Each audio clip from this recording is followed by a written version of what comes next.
Hello there, welcome to MNB World Talk Show's brand new episode. Guess who is in our studio today? This very person is Vice Minister of Finance of Mongolia, economist Miss Bulgantuya Khurelbaatar. Hello, how are you? It's good to be here. Well, thank you for receiving our invitation. Why did you choose economy? Did you love math and numbers from young age? I did. It has always been one of my favorite subjects, and I always knew that I would choose a major that involves math.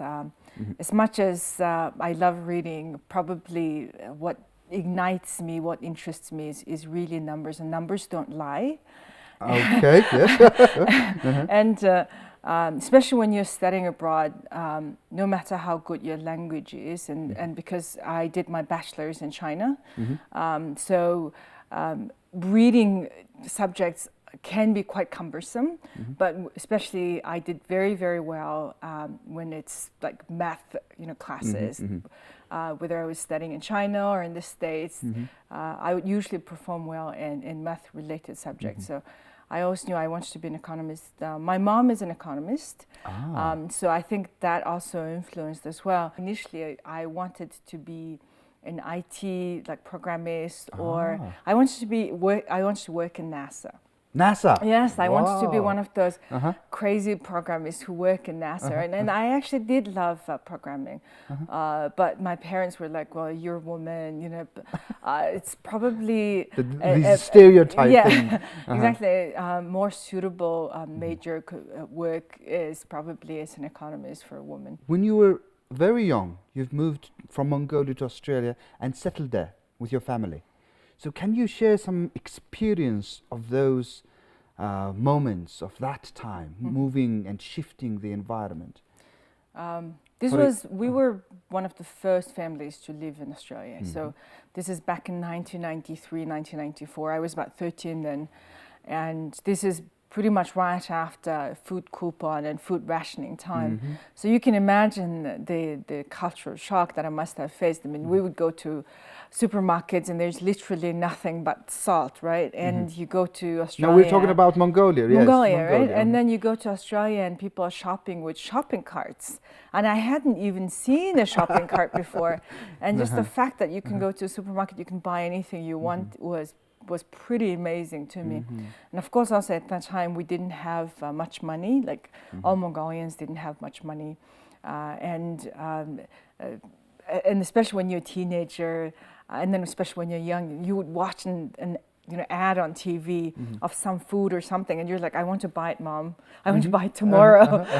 We hadn't seen KFC, we hadn't seen pizza, so all of it was very, very new to me. But also at the same time, being there during my teenage years, I think has given me the hope and the dream that I always knew. For instance, when I was studying with my mom, she was doing her master's degree at Australian National University, which is like number 22-3 in the world, and one of the top schools, the top school in Australia. And I always knew I want to study at one of the top schools in the world, even better than ANU. And so I from used Australia, you exactly. I got that dream when I used to study with my mom at her library, and I used to tell myself I'm going to go to a school with a better library than here. And I had even better than even that. better library than that. Taking this chance, I also wanted to let those who want to study abroad, have your dream, work towards your dream. It can always come true. Yeah, exactly. It worked out. Yeah, no matter how situations are, it just worked out for you because you truly wanted it, right? Yes, I did. Yeah. Well, as a tradition, we have to show and introduce you who you are on papers and photos. So let's show to our audience and then let's get back. Of course.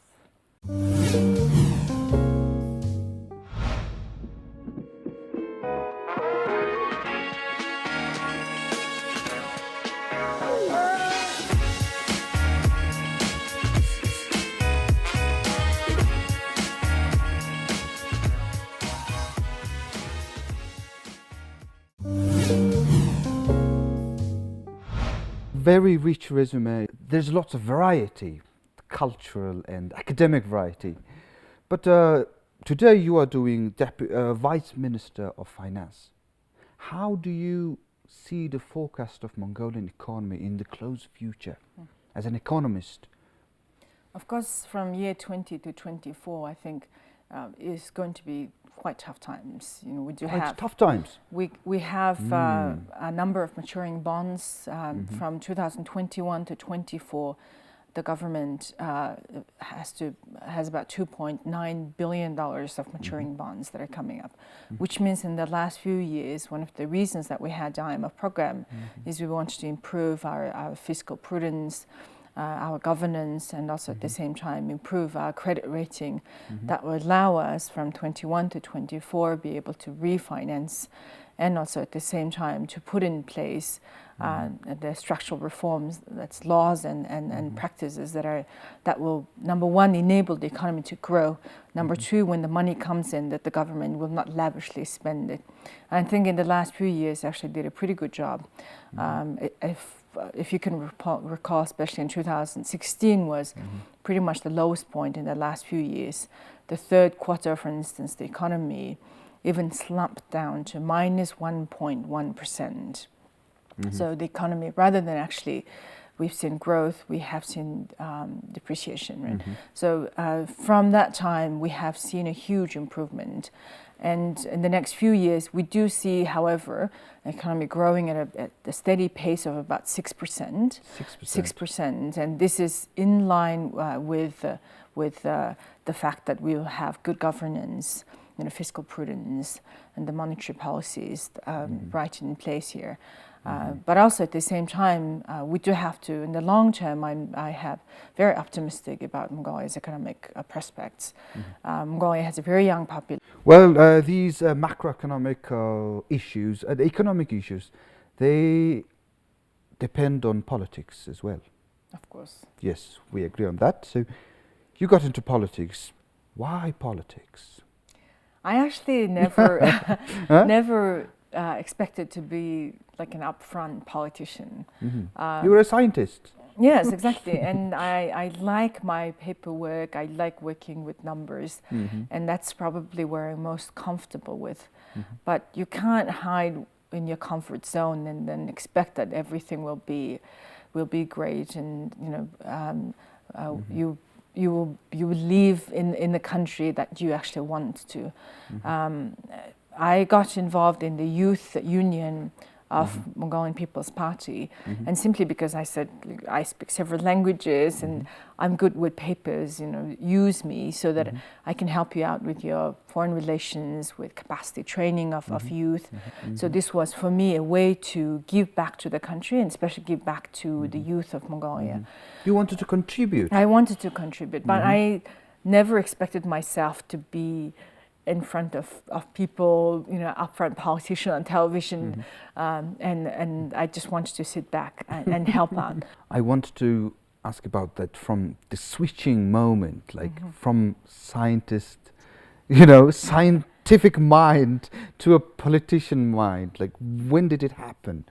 My mind is my mind is still very much with numbers and still I like to sit quietly behind my laptop and read and write. Yeah, I still prefer that, and I still struggle sometimes to go from scientist to politician.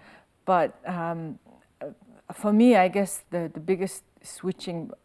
What really made me want to come back is, number one, my parents have always told me, we have invested in you so that you can be, Mongolia's human resource. So there's a common stereotype in I guess not only in Mongolia, in everywhere around the world, the women in politics, and it is a bit harsh for women, and women need to sacrifice. It's just there, you know. People talk about it. Women need to sacrifice a lot to make a career in politics. How is it in Mongolia? It's not easy, and you don't, I guess, get an easy way out because you're a woman. You still have to get into politics. Of course, you still have to be accepted by society. You have to be accepted by your political peers, and just because you're a woman, you don't get an easy way out. and sometimes you're probably even under more scrutiny because you're minority, right? So for instance, if you think about it, out of 76 now, we have 13 women. This is the largest number in our parliament history. Yet this is only about 17%, and this is lower than Asian medium of about... Lower than Asian medium? Yes, that's lower new. than Asian. What's the percentage? 19.3%. 19.3%. So countries that we think have probably lower political, women's participation, for instance, Pakistan, East Timor, Bangladesh, those countries are doing better than us. And this just shows from, to the outside world that acceptance of women in the society is lower. Is lower. That's how the outside world sees it. So if I'm, for instance, a businesswoman, if I want to go out and get a foreign investor, they would look into every number that we have, and they would look at, for instance, a very low women's participation in politics, and they'll think of it as, women are not well accepted by Mongolian society. Is it a good idea for me to work with a woman business leader? Should I probably work with a man? So this is just an indicator of women's acceptance in the society.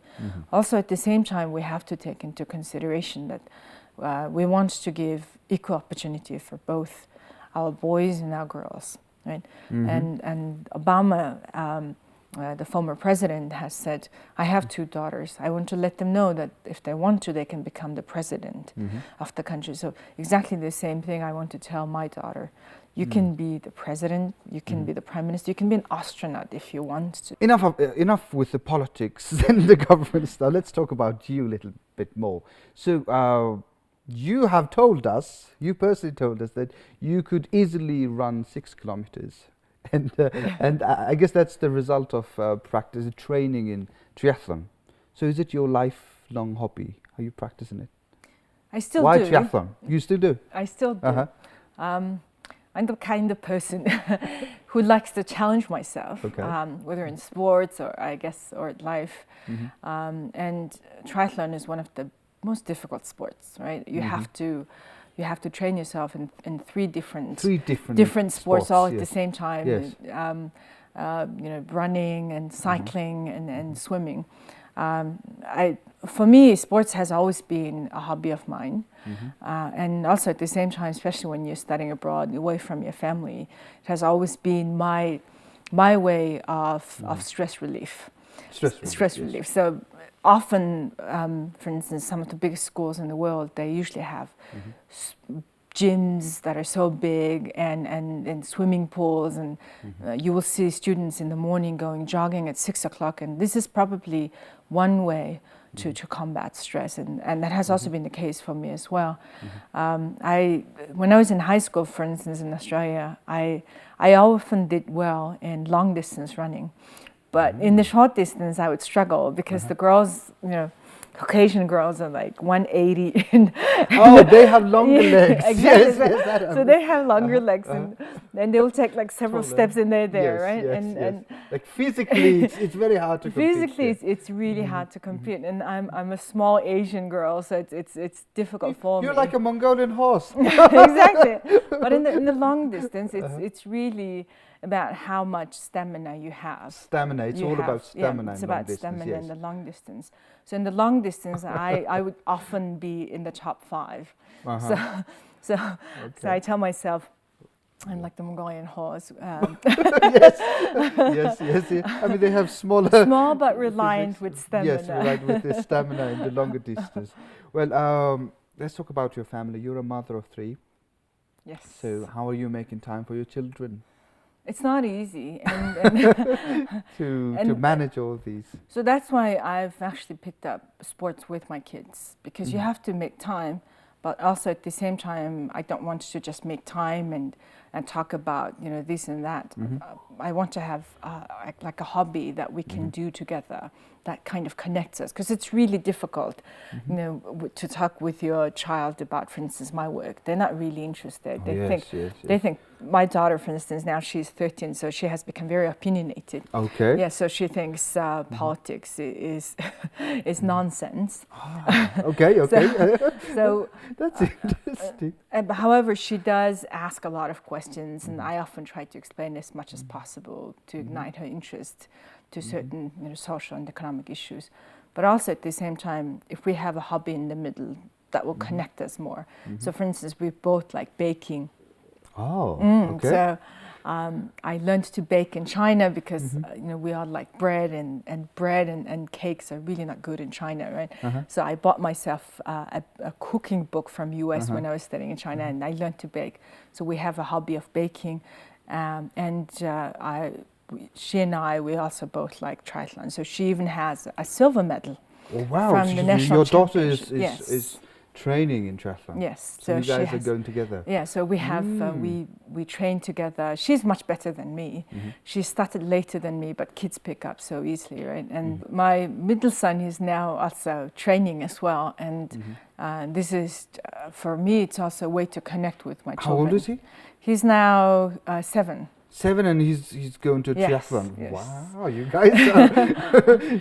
So it's not. I don't have, of course, much time, but I try to commit as much as possible, because nobody can replace mom and dad, no matter who your nanny is, or even grandparents can't, and they do accept it. They're like, they're your kids. So I mean, I always wonder about husbands of of women in politics. They must have lots of patience and lots of peaceful attitudes towards towards this busy life of women in politics. I mean, how's your husband supporting you? It wouldn't have been possible if he hasn't, and he has always known that I'm passionate about contributing back to the society. And it has not been easy, of course. He would rather have me home at 6, 7 o'clock. Yes. Just like me, yeah? Exactly, just like every other husband. Rather than, sometimes he jokingly says, "Now I see you on TV and on social media more often than I see you at home." At home, like in person. Exactly. Yeah. Well, thanks to the husbands. Thanks to the husbands. We also have done a short video about you practicing. So let's take a look at it, shall we? Yes. Let's show to our audience how strong she is in sports.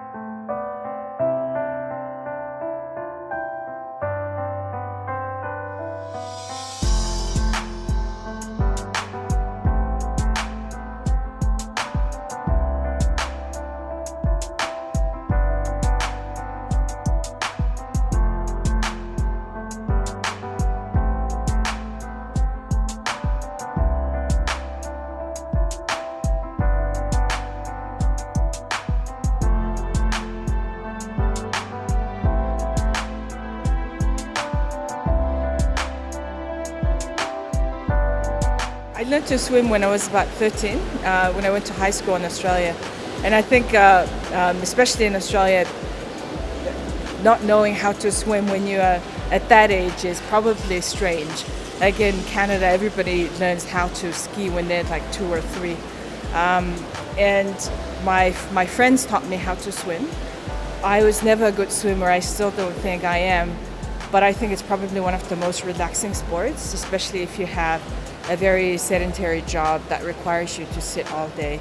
I think for me, especially a triathlon, I like jogging, I like swimming, and I also like cycling.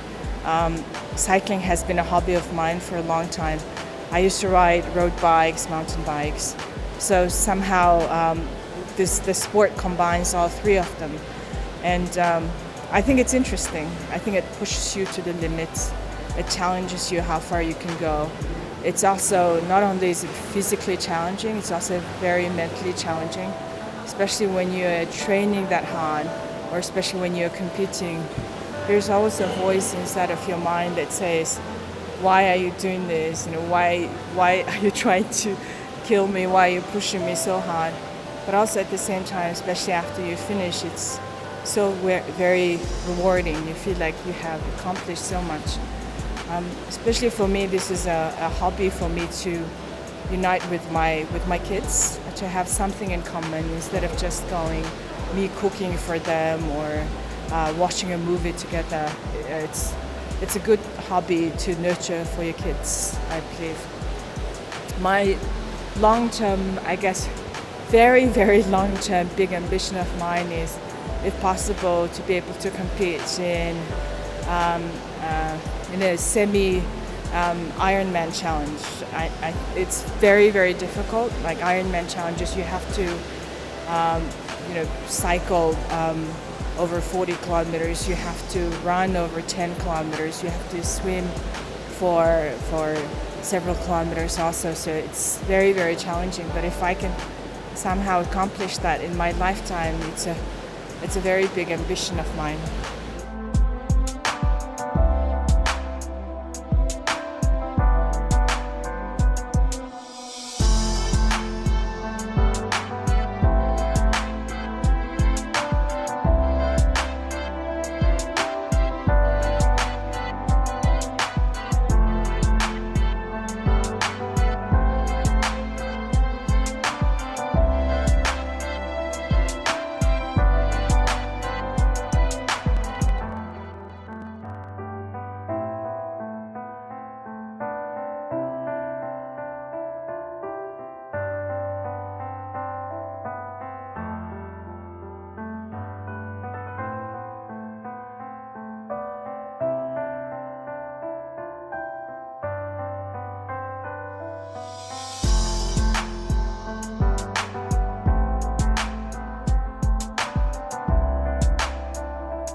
Wow, it's very interesting. I never thought that you guys could manage triathlon like this way in Mongolia. But we got to work with what we have. Another side of you is the language. You are multilingual lady. You speak English, Japanese, Chinese, right? Yes. And you have even experience teaching English to Japanese kids, Chinese kids. So, from your experience, from your observation, what is the best way to learn a language in shortest amount of time? For me, it's like I've been an English language teacher for over 10 years. Mm-hmm. And every student have a part-time job, and my part-time job has always been teaching English. And I actually used to make some serious money. In Japan, in China, right? In China, when I was teaching, for instance, English, at that time my stipend monthly allowance was 800 yuan, which is at that time roughly around $100. Mm-hmm. And I used to make about 100 to 150 yen per hour. Per hour? Per hour. Are you kidding me? Yes. Wow. So I used to live in a big apartment. I used to save up, and I used to travel to Europe during my summer breaks. You were a rich student there. I was a rich student. And to tell the truth, I'm making now worse than I used to make when I was a student, right? So and that has allowed me to give me the kind of, I guess, the financial freedom. I also used to teach English in Japan for over a year, which is why I saved up some money to study at Yale. And at that time, I guess I was quite young, that I used to lavishly spend on things. Sometimes now when I look at that, I don't need, like designer handbags or so you forth. have to, everybody goes through those phases, right? But I was 20 something, so I guess at that time it was acceptable. I used to memorize huge texts, like text by text, not single words, text by text, because English is a difficult language for us. That the sentence structure is very different, the grammar is quite complicated, and when I listen to people who had new to the language, when they're speaking, I can see their thoughts, right, and their eyes are about to pop out, and they're trying to find the right word, put it in the right sentence structure, trying to put it in the right tense. And what I tell them is, if you memorize it text by text, you just replace one word with the other. You don't have to speak in very complicated structures, but it will allow you sometimes at least to convey your message. Just that memorized texts would come out naturally. Yes, exactly. And then you could use it along the way. Yes. And you could adapt or change. Make it change. You can change one word here, you can change one word there, and it will allow you to express yourself. But the structure is there. Because the structure is there. Because finding the structure is very difficult. Well, time is ticking for us. So my last question, it is about future. So what is your future goal? I mean, what do you want to achieve in this lifetime? And what kind of future do you vision or dream for Mongolia? My passion has always been to contribute as much as possible to the country's development. And it could even be as small as, raising my kids well, trying to be a good daughter to my parents. And for instance, I work with several youth organizations. This is my means of trying to encourage and trying to give an aspiration to the young people that, if I can do it, you can. And you should be able to do it even better, because we were from the 1990s, right? So now we're much more globalized. The country has become much more wealthy, and people have access to the rest of the world. And this has always been my passion, and I want to go down that road as much as possible, and also at the same time be a good mother to my 3 kids. And this has, for me, it's also, of course, a huge role that nobody can fill my shoes. So what kind of Mongolian society do you want to see in 10 years from now? In 10 years from now, I do want to see, for instance, air pollution completely gone. Okay. I want to see UB Ulaanbaatar in a much better state, less congested. Less congested.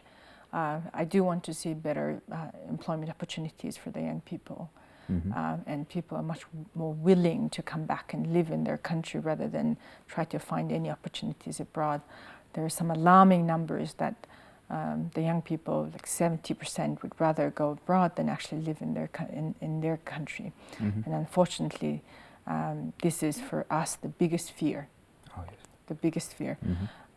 In 20 years' time, or in 30 or 40 years' time, and I have a dream that I will retire in a country that I don't have to worry about my children's future. The dreams and visions will come true. Yes, I do hope so. As long as we are working toward those dreams and visions, right? Yep. Well, thank you very much. It's been a pleasure. And I wish you good luck and good health with all of your endeavors. Thank you so much. It's a great pleasure to be here. Thank you. So this has been Vice Minister of Finance of Mongolia, economist Ms. Bulgantuya Khurelbaatar I hope you loved and enjoyed our conversation. We will see you with our next episode. Until then, goodbye.